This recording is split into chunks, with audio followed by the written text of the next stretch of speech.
Hello and welcome into another episode of Locked On Wolves. It's a victory Monday after a stirring game one performance, game one win over Denver on Saturday. We'll talk the first half of the show about game one, and then also the second half of the show, what might change in game two? What adjustments might Denver make that the Wolves will have to counter adjust to? We'll break the whole thing down. Welcome in. You are Locked On Wolves.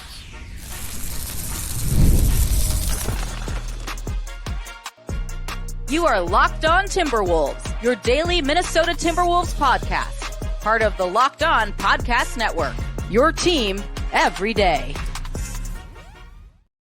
Hello and welcome to the Locked On Wolves podcast, part of the Locked On Podcast Network, your team every day. My name is Ben Beecken. I'm the host of Locked On Wolves.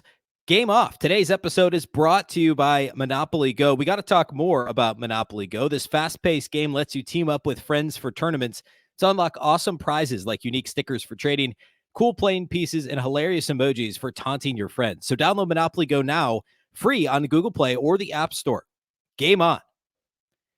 Happy Monday, everybody. It's a victory Monday. Hopefully you had a great weekend. I know you had a great weekend because of the Wolves' Game 1 win over Denver on Saturday, and it's a game day. The Wolves are already playing again Game 2 tonight, even though Game 1 on the other side of the West bracket is yet to kick off yet with Mavs and Thunder. So Game 2 tonight, we'll get to that back half of the show here today. I want to react a little bit to Game 1. Hopefully you listened to the postcast over the weekend with Luke and Jack on Saturday night. I want to give my take. We're a couple days removed here now, so I'll give, again, like about half the show, my biggest takeaways from this, maybe 2/3 of the show, and then we'll shift into what to expect tonight, Wolves-Denver Game 2 from the Mile High City this evening. So off the top here, a big thank you for making Locked On Wolves your first listen every day. Of course, Locked On Wolves is free and available everywhere. That includes YouTube as well as all of your favorite audio platforms. You can also watch on the Locked On Sports Minnesota app on both Roku and Amazon Fire TV. And you can follow on X at Locked On T-Wolves and also at Beecken with two B's, two E's, C-K-E-N. I referenced the postcast earlier. A reminder that, of course, we cover your team every day with this show that you're listening to right now, Monday through Friday, but also we do live postcasts on Locked On Sports Minnesota after each and every Wolves game. I believe this evening will once again be Jack Borman of Canis Hoopus joining Luke Inman of Locked On Sports Minnesota live on Locked On Sports Minnesota on YouTube, and then that audio will be right here in this feed. So your next episode you'll hear in the Locked On Wolves audio feed is that postcast, and then I'll be back tomorrow morning, Tuesday morning, with this show as well. So tons of coverage here, right here on this very feed. Lots of different angles. And also, if you can't watch the game tonight, you can listen on SiriusXM and our friend Alan Horton calling. Just search Minnesota Timberwolves on the SXM app. All right, let's go ahead and get into my takeaways from Game 1. I mean, I can't start anywhere besides Anthony Edwards. I mean, like, that has to be number one. I don't know what I can say that hasn't already been said over the past 48-ish hours, 36-ish hours, I guess, depending on when you're listening to this. I don't want to launch into too much hyperbole here, but like there's plenty of stats. You don't need to look very far to find all the stats of like this is the first time that anyone's done this since insert Hall of Fame or Hall of Fame headed to Hall of Fame player here, right? My favorite one that was floating around was Ant and Kobe are the only two players to score 40 plus in consecutive playoff games at the age of 22 or younger. Ant did it, of course, in Game 4 against the Suns, the clincher, and then Game 1 of the Nuggets series. That's crazy. And by the way, go back a game further. Game 3 against Phoenix, he had 36, and he shot over 50% in all three of those games. The Ant performance was absurd. The first quarter, not missing a shot until like the end of the first quarter, was like making his first 5 or 6 from the field.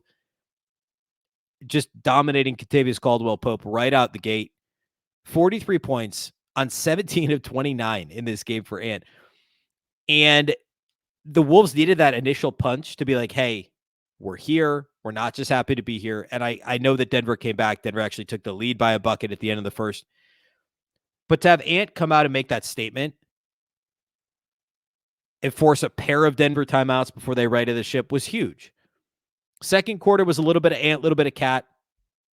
It was really actually, I think Anthony Cat scored like 90% of the Wolves' points in the second quarter, but it was less of an avalanche of Anthony Edwards. The third quarter was Cat's quarter, right? Cat was very dominant in the third, and that was huge too. Coming out of the locker room, down 4, I think at halftime, it was like 55, 50, or 44-40, I guess it was. That was awesome. And then the fourth quarter, Nas's quarter, and then Ant closes it out. And Anthony Edwards down the stretch, the turnaround jumpers, him crossing up Aaron Gordon on the right side of the floor, the turnaround he hit on the left side of the floor a little bit later. And then, of course, the coast to coast, just going 94 feet when everybody on the Nuggets knows. Well, actually, they didn't know what they were doing. They were stuck between do we foul, do we not foul? And Ant just, like, it looked like a man among boys. It really did. Like, they were all going at, like, three-quarter speed, and Ant was going at probably not even top speed. But he was like, wait, no one's going to stop me. I'm just going to keep going. And he even said after the game, I've never had so many easy layups in a game. And this, it probably feels like a breath of fresh air. Like, Denver's a better defensive team than Phoenix, all things considered, no question. It was relatively close to the regular season with the way Phoenix closed it out, but it probably feels like a breath of fresh air to not be just hacked every time he goes to the basket. Like, against Denver, they didn't do that, right? And Phoenix, Bradley Beal said as much publicly that, like, hey, our strategy is to foul him. And that wasn't a thing in this game, right? Which actually, I want to get back to that. I want to get back to oh man, there's so much I want to get to. So the Ant thing's crazy, right? I don't want to engage in too much. What's his, like, Adam, we could do this at any point in time, right? This is a Wolves podcast. We could do this in July if we want. Or we could do it later this week if he goes nuts in game 2 and we have to wait until Friday night for game 3. Maybe we'll do this later in the week. I don't want to spend too much time on, like, is Ant Kobe? Is he D-Wade? Is he MJ? Is he some combination of those things plus Kevin Garnett? Like, I'm not doing that right now, but it's a lot of fun to do it, and we'll get to it. It was unbelievable defensively too, right? And that's what sets him apart from so many players. You have to be a special player to have commentators during the game. And I know that Reggie Miller is Reggie Miller, but during the game debating whether or not a player is the best two-way player on both ends of the floor, who in the entire league, which is crazy. But that's where we're at. I mean, like, this is serious. All right. Okay. So we talk, and let's talk about how the Wolves defended Jokic and Murray, because those were both question marks we talked about on Friday's show. I was correct for the most part in how the Wolves chose to guard Jamal Murray. I thought that it would be a lot of Jaden McDaniels. I thought his length really bothered him. And what the Wolves actually did is they started the game with Anthony Edwards on Jamal Murray. He had that, was it the first or second possession? I think the Nuggets missed a shot on their first possession. Might have been second possession where Ant guarded Jamal Murray and just locked him up. And I know Jamal Murray's not 100%. Okay? That's the only time, that's a fact. It is what it is. Ant locked him up. That's also a fact. He completely locked him up on the left side of the floor. He tried to get to about the elbow, turned away so long that Jokic got called for a 3-second call because he kept he got called for 3 seconds because he just kept thinking Jamal was going to shoot it, and he didn't. He couldn't because Ant was all over him. And then anytime, like, made free throw, there was an ATO situation where the Nuggets had to go length of the floor, actually 2 of them, I think, early. And there was a sideline out of bounds, same situation, where if there's a stoppage and the Wolves can kind of match up, they were putting Jaden on Jamal Murray in those situations. And my read on that was it allows Ant to take a breath. Ant slides over to Michael Porter Jr., who had a nice game. We'll talk a little bit about him later. But then Jaden's length, whenever possible, full court pressing or pressing him out to the timeline, Jaden's length making Jamal Murray's life a living hell. That's the idea there. Is like, let's just ride his hip all the way down the floor, 94 feet, with the length of Jaden McDaniels. And then when he takes a breath, now all of a sudden Anthony Edwards and his physicality is guarding him. And by the way, Ant's not small either. He's bigger than Jamal Murray, right? So that was essentially how the Wolves had both of them guard Murray. And so it ended up being about 75% Ant, 25% Jaden. I didn't actually chart the possessions, but it was roughly that, at least early in the game, first half. And Jamal Murray had a much better second half. Obviously, he didn't score in the first half. He was good in the second half, but it still took him a lot of shots to score not a lot of points. That's my math there. What did he take? 14 shots to get 17 points. Wolves will take that. Only 4 assists. Really good job on Jamal Murray. And I thought the Wolves strategy was pretty interesting, and I would expect them to continue doing that. Next, I want to talk about how the Wolves guarded Nikola Jokic. I want to talk about Ant's offense. And then, well, the Wolves lost the 3-point line and the free throw line, which are things to look out for Monday night. They were really big in a couple other categories, and that it's one of the things to look out for in game 2 here tonight. So we'll get to all that here next. Today's episode of Locked On Wolves is brought to us by our friends at Monopoly Go. All right, game off. We got to pause here to talk more about Monopoly Go. I know what you're saying. Flag on the play. You already talked about that. Sure, but there's so much good stuff in this game. In Monopoly Go, you can team up with friends for timed tournaments where you work together to build up each other's boards. The more you win together, the more awesome prizes you unlock. And there's so much to get. Unique stickers you can trade with friends to complete albums for big prizes, cool new playing pieces to travel the boards with, hilarious emojis for taunting friends when you smash their buildings or heist their vaults, and more. Plus, Monopoly Go feels new and exciting every day with constantly changing tournaments and challenges. A ton include their own unique minigames like digging for treasure or robot Pachinko machine. And there's always new timed events that help you win big, like massive multipliers for everything you win or rent frenzies. There's always something to discover in Monopoly Go. So get off the bench and go download it now. It's free on the Google Play or the App Store. Again, download it now free on Google Play or the App Store. Game on. Today's episode of Locked On Wolves is also brought to us by our friends over at FanDuel. It's winner take all time in the NBA and NHL, now that we're to the playoffs. And FanDuel's giving you a shot to bring home a big win of your own. Right now, new customers get $150 in bonus bets with any winning $5 bet. That's $150 to bet on spreads, money lines, player props, and more. Believe it or not, the Timberwolves are 5.5-point underdogs against Denver in Game 2 tonight. They were, I believe, 4.5 is where it opened, and I think it closed there as well on FanDuel for Saturday's Game 1. And this is simply because historically, when a home team loses Game 1, they bounce back in a big way, oftentimes a multi-possession win in Game 2. And that is exactly what FanDuel has reflected in that line. Again, Wolves plus 5.5 on Monday, although their odds for the series now are, of course, much better because they did win Game 1, so they effectively have home court now. In fact, they are series favorites at minus 132 on FanDuel because of that Game 1 win. Again, $150 in bonus bets with any winning at $5 bet. Visit FanDuel.com/lockedon and make every playoff shot count. FanDuel, America's #1 sportsbook.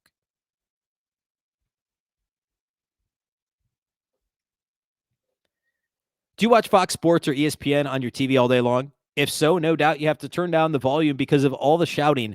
Make the switch to Locked On Sports today, a free 24/7 sports streaming channel programmed for you every day to bring you the biggest stories without all the screaming.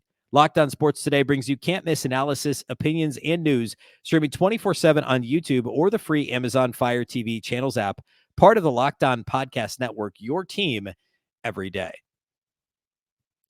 All right, let's talk about how the Wolves guarded Nikola Jokic. So we talked about Murray, and the way they guarded Jokic is exactly what they've done when Cat's been healthy, which was only one game, the game much earlier in the season, back in, was it November 1st, I think, and how I thought they would guard him, which was just put Cat on Jokic and don't double him, right? Cat was awesome. And the NBA.com play tracking stats, which aren't always perfect, but they're close, Jokic was 4 of 12 shooting with Karl-Anthony Towns guarding him. He also had 4 turnovers to 4 assists. And Karl-Anthony Towns, despite having 5 fouls in this game, and at least 3 of them were ridiculous. And I'm not saying like bad calls. I'm saying just dumb fouls by Cat because it's what comes with the territory, right? But Cat did not commit a shooting foul on Nikola Jokic.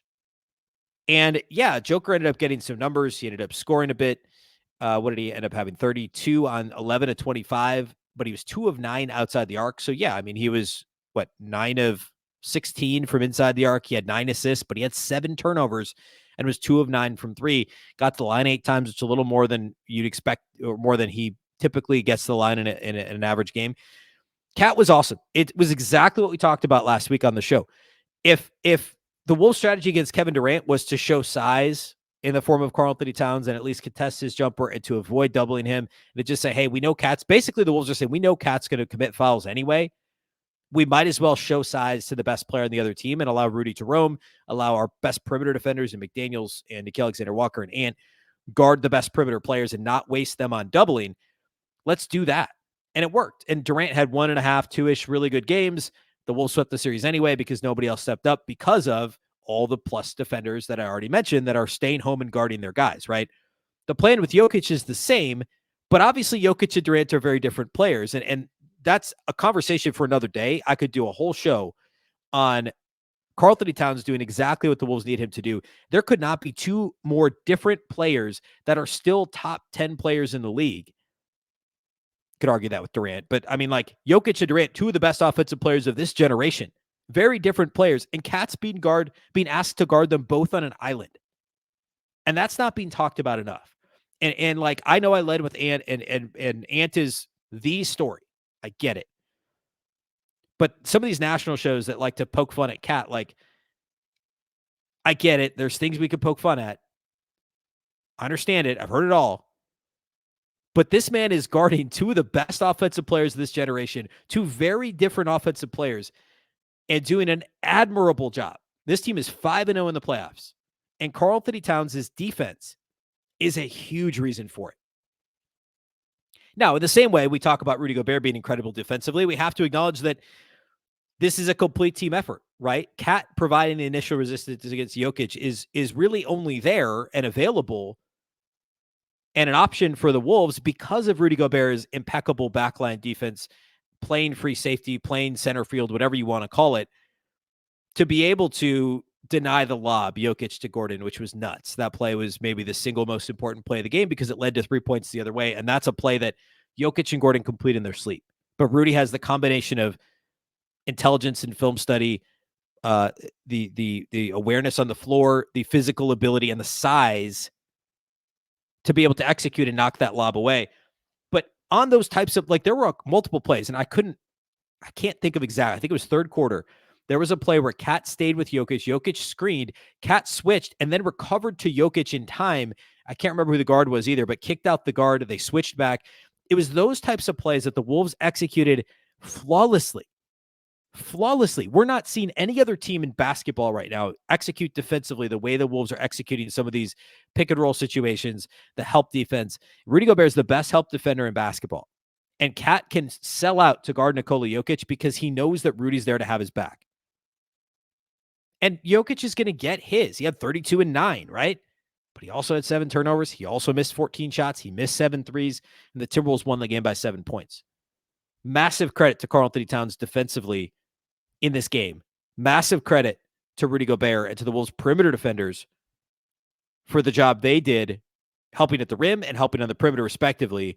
And you know, Michael Porter Jr., actually, let's hold him for just a minute here. We'll talk about him when I shifted to game 2 here. But I thought the way the Wolves guarded both Jokic and Murray was a clinic. I mean, nobody else, no other team has the personnel,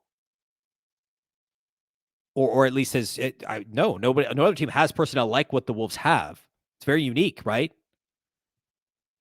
And it's the recipe. It's the recipe to at least make the Nuggets work. And in this case, defeat the Nuggets, at least in this one game. One other thing related to this game, before we set our sights on potential adjustments for both sides for game 2 tonight, is the Timberwolves lost the 3-point line and they lost the free throw line. But yet they held the Nuggets to 99 points. Now, part of this, I'm a little worried about some of the variance on mid-range shooting. I know Ant's incredible, and I don't want to, rain on the parade with lob averages and the whole thing.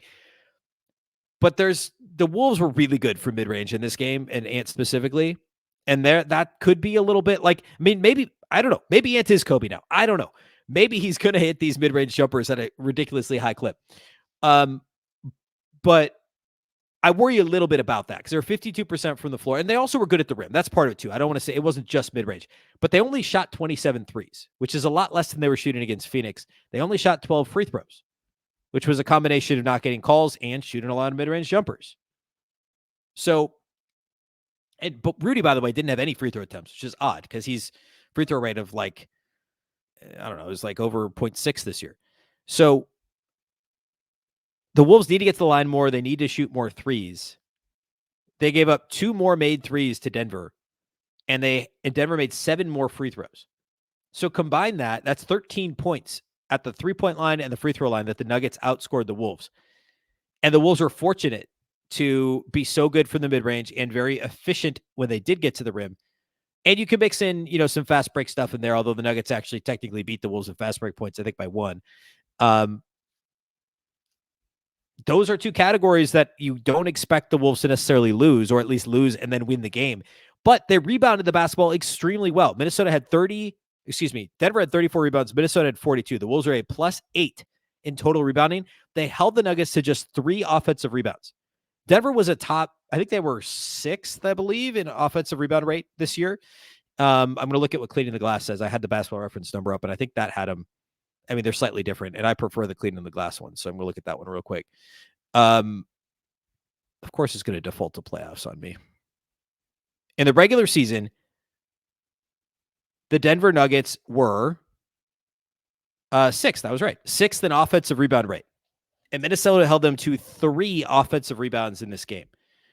And I believe that rate is, well, I know it's a lot less than what they were doing during the season. I'm not going to, actually, no, I will pull it up right here. Basketball Reference will actually give us the rate on that. But just an incredible job on the boards for Minnesota.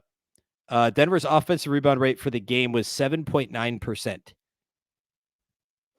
So that's completely flipping what they were doing during the season. That's incredible work by Minnesota. And I want to shout out specifically, I know Rudy had 13. Nobody else in the game had more than 8 rebounds, which is crazy. Rudy had 13. But I want to shout out the Wolves perimeter players. Conley only had 4 rebounds, but at least 3 of those were big spots where he just snuck in those in-between rebounds that float around the free throw line that the Wolves, I feel like earlier this year and especially last year, they never got those. Basically 50-50 balls, even though they're defensive rebounds. The long rebounds, right? Conley was great. Jaden McDaniels had 8 rebounds in this game. Second on the Wolves and tied Jokic in terms of total rebounds in the game. And Anthony Edwards had 7. Those guys specifically, McDaniels, Ant, obviously Gobert, but also Conley's 4 were impactful rebounds. Those were big plays. And for the Wolves to win the glass against a superior rebounding team by 8 and hold the Nuggets to just 3 offensive rebounds is massive. It's a huge thing, and it helped combat the issues. I should say issues, but the deficit both at the free throw line and outside the arc. All right, given all of the above, let's look at what this means for tonight for Game 2, what to expect from the Nuggets specifically. We'll talk about all that here next.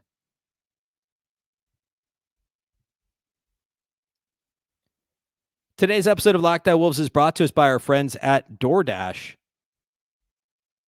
This Mother's Day, get something thoughtful for mom on DoorDash. Surprise her with whatever you could possibly think of, from fresh bouquets to the latest tech, gift cards, self-care treats, and more to make her day that much better. Does your mom have a sweet tooth? Is she a tech enthusiast, a beauty connoisseur, or is she outdoorsy? No matter what she's into, you can make her smile with a fruit or flower bouquet, makeup, tech gear, workout wear, and more. Pair flowers with the gift card so she can celebrate any way she wants.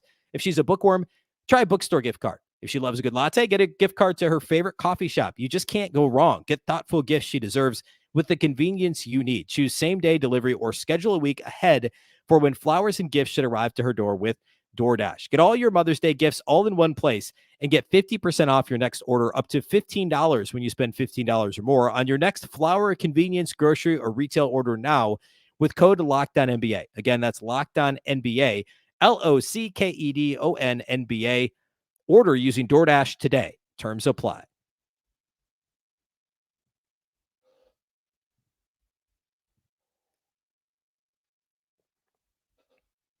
All right, so what adjustments to expect in Game 2? I'm very curious to see what the Nuggets try and do against Ant. I talked about this. My conclusion was basically, I think on Friday I said, I just kind of threw my hands up and said, look, the Nuggets can't guard Ant. They can't. And the only way they're going to slow him down is if he just has a bad shooting night, which will inevitably happen at some point, right?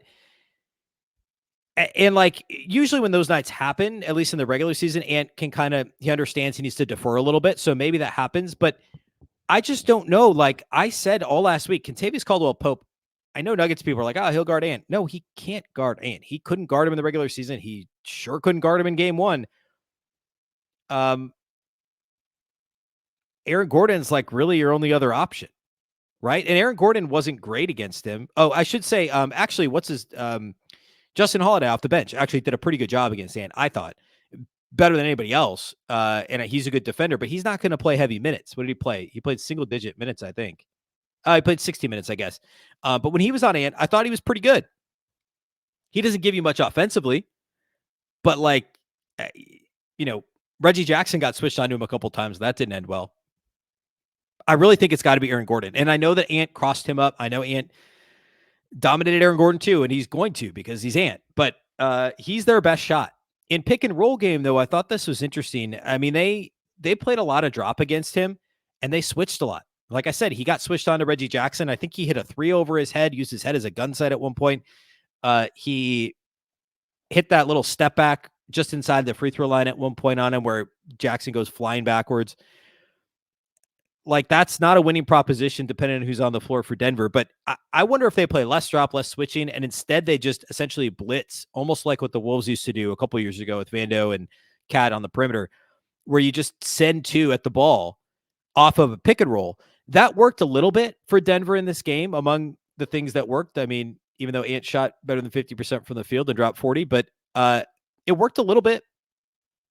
And it was mostly because the Wolves missed some open jumpers, especially early in the game. Like, there were a couple in the Nickeil Alexander-Walker wide open jumpers. There was a Jaden wide open jumper that missed. The Wolves aren't going to miss as many open jumpers, next time around. And here's the thing. I don't actually know that Denver changes up their coverage that much because, going back to my last point I made last segment, Minnesota only shot 27 threes. And if Denver can do that and make Minnesota shoot more mid-range jumpers and muck things up to try and contain Ant in the mid-range, that might work for Denver.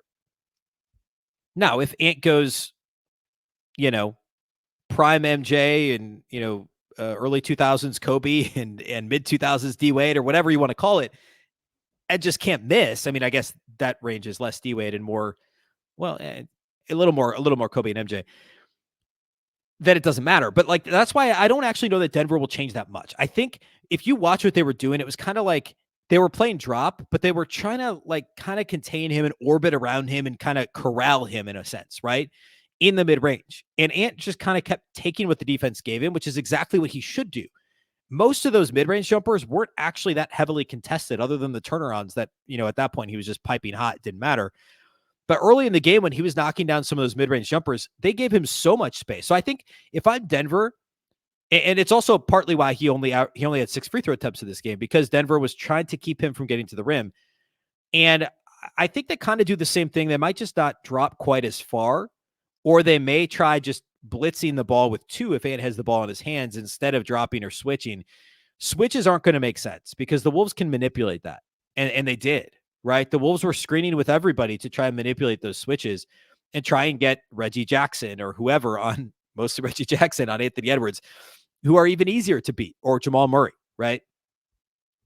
So I think Denver maybe doesn't drop as far in this game. I think they try and play maybe even more at the level, which of course Ant can get his head and shoulders past Joker or whoever, which is a dangerous proposition, but it's a pick your poison situation, right? And Denver's calculation was if the poison we're picking is mid-range jumpers, fine. And in some ways, that's what Minnesota does defensively. The difference is it's Rudy dropping, who can still get off a good contest. And it's also Jaden McDaniels trying to get a chase down block or trying to rear contest you versus Rudy Gobert versus Jokic and, perimeter Denver player. So I don't know that Denver is going to change much. They may just blitz a bit more. They may try and play at the level, but that's dangerous.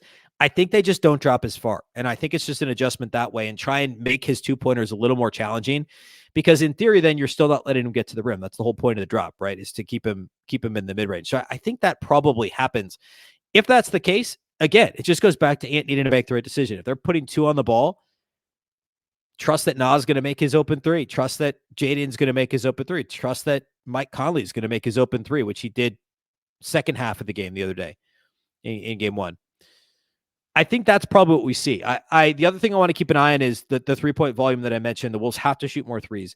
They've got to be just as good on the glass as they were in this game. I wouldn't change a thing about the Wolves' strategy defensively.